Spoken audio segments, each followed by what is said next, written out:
ñu jox takka waaw mu jàng discours bi après ñu jox seen Cheikh Ahmed Tidiane ñi ngi ñaan ñi nga xam ne ñooy toppatoo wàllu reer yi ñu dem ca waaj wa li jëm ci wàllu reer yi.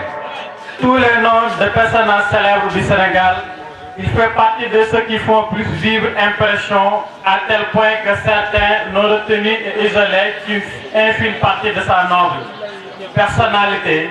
Cependant, quelle que soit la parcelle à laquelle on serait tenté de le classer, on mesure vite la grandeur et l'ampleur de son engagement par sa naissance et sa vaste culture, par son autorité morale, son charisme et sa générosité. Sidi Lamine Niass ne laisse personne par son autorité morale, son charisme, sa générosité. Sidi Lamine Niass ne cesse personne indifférent, vivant intensément sa voix, en œuvrant sans tapage pour la postérité. Sidi Amin, comme nous l'appelons affectueusement, inquiète les ordres. Alors, par tous les moyens, l'on cherche à le discréditer. Péril et vaine tentative.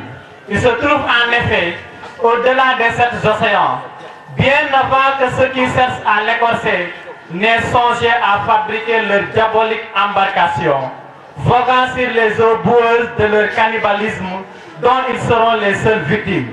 Fils du Paul Mohamed Niass Al-Kaolahi, calife et héritier complet d'Elhaji Abdoulaye Niass et d'Aminata Aïdara, chérifa d'origine mauritanienne, femme de séance et de piété, descendante du prophète Mohammed sallallahu alayhi wa sallam. Sidi Al-Amin est dès lors un pur produit de valeurs spirituelles et de sainteté. Il naquit le 15 août 1950 à Kaolack. À sa naissance, son père de sa grande ouverture écrivit et lui prédit la wilaya, la connaissance parfaite d'Allah, un grand parmi les grands de la tariqa Tidjani. Il fit de brillantes études sous la conduite de ses frères dans la prestigieuse université de Niassène. Très tôt caractérisé par son génie, sa rapide méritis et sa soif exacerbée du savoir, il se fait vite distinguer. Bel esprit, il fait frémir même les passionnés de l'école française et éminent savant. D'abord enseignant en Europe en 1971 et 1975, il poursuit ensuite ses études à la faculté de droit et de législation musulmane à l'université Al-Azhar du Caire.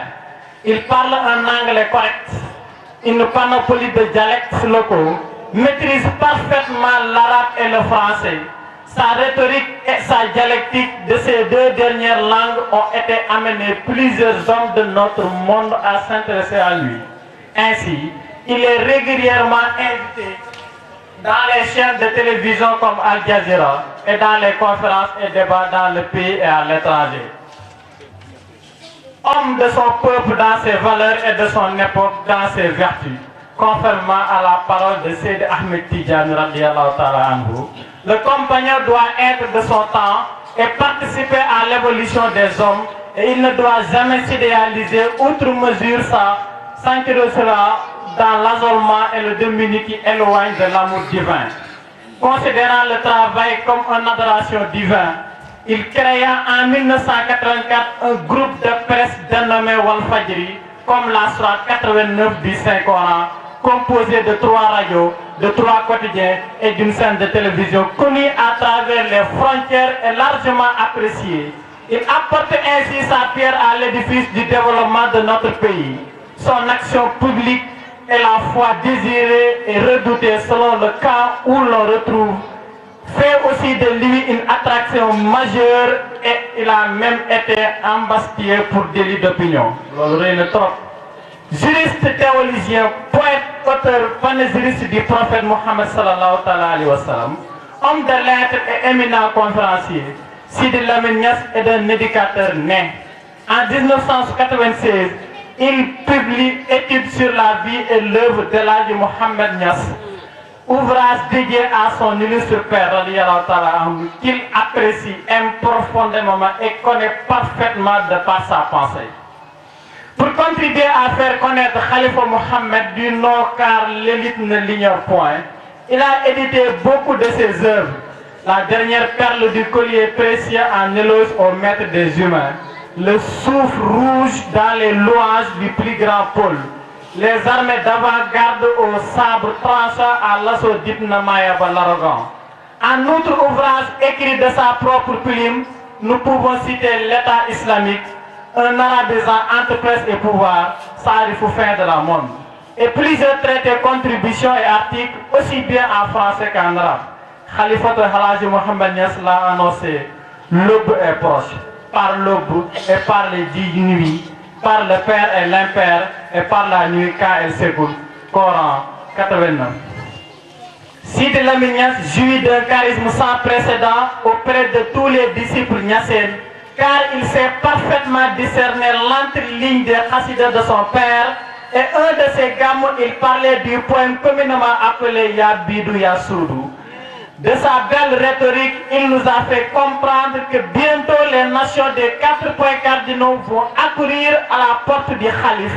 Les âmes souillées à la recherche de la pureté inférieure et assoiffées de Dieu, les âmes de toutes les couleurs de l'humanité, les vallées fertiles aux montagnes de l'Himalaya, de toutes les autres couleurs de l'humanité, des vallées fertiles aux montagnes de l'Himalaya, des forêts denses aux déserts arides de l'Arabie première, les lustres de l'Europe du soleil d'Afrique, le Khalif sera le tenant et l'aboutissant du message et de son messager.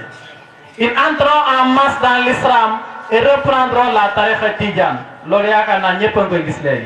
Ils parlent sans cesse de l'aube naissante qui est toute proche. Et récemment, nous avons entendu le braillement de Nan. Certes, ce sont les prémices annonciateurs de l'aube, mais à peine a-t-il commencé à brailler que les gens s'agitent. L'âne doit se taire, car réellement sa voix n'est pas des plus douces. Le gloussement des poules va certainement suivre. Le coq chantera et l'aube va naître.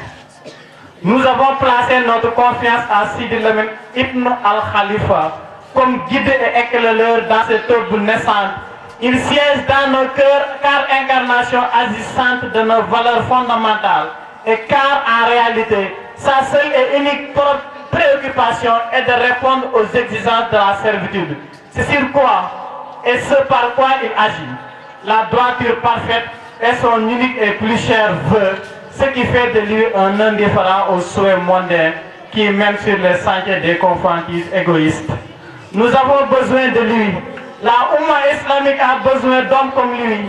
Il fait espérer des honnêtes gens qui recusent les mauvaises consciences qu'on tente de leur imposer. Seydi Mohamed Amin nous a quittés le mardi 4 décembre 2018 à l'âge de 68 ans. Il repose auprès de son grand frère Elhadji Ibrahima Niass. Qu'Allah l'agrée et qu'il soit satisfait de lui, ainsi que toute sa famille. Amin.